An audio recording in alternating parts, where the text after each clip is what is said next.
Sarah, as you were writing the screenplay, doing the adaptation, what were some of the... I'm so struck by what you said about how you kind of wanted to find a way to make this feel like it was from more of a female point of view.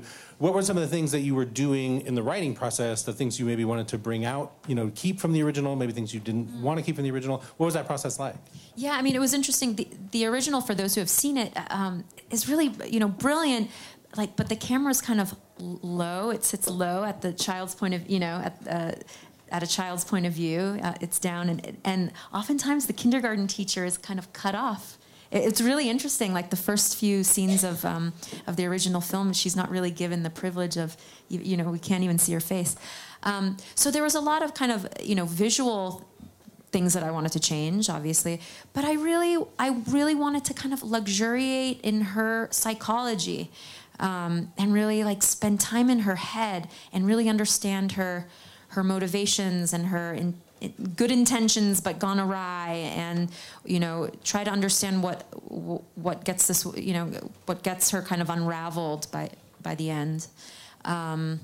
So I think that that was the work for me as a writer, and I wanted to develop her family life a little more.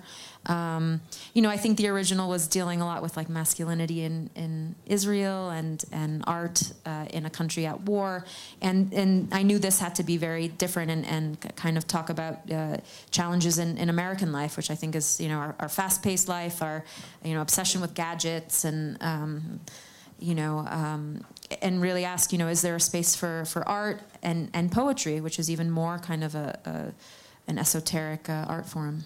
But can I also say, I think I read a lot of scripts, and I see a lot of movies like anyone else, TV, and I think, we've gotten used to, in a way, as women, going to see a movie or a television show, and if we're really lucky, there's like 30% of it maybe that speaks to our real feminine experience, and I'm pretty good with that often. I think like we've gotten used to using our imagination and twisting ourselves into that 30% and taking it to feed us as much as we possibly can. And every once in a while I see a script, and to be honest with you, sometimes they've been written by men. It's not that it has to be a female author, but this one I felt, in order to be done right, demanded 100% of my feminine experience. And I think that the movie, when I see the movie, I mean, I've seen many cuts, but when I saw it the other day with an audience, I thought, this is exactly about what is happening now. This is about a woman with a hungry, vibrant mind who is starving, an artist, and who is driven crazy by the insanity of the culture and the time that she lives in. And the culture and the time she lives in is the same one that we live in. And I didn't see the first kindergarten teacher, but I can't imagine it could be about that. How interesting that with a very similar story, we told something so different.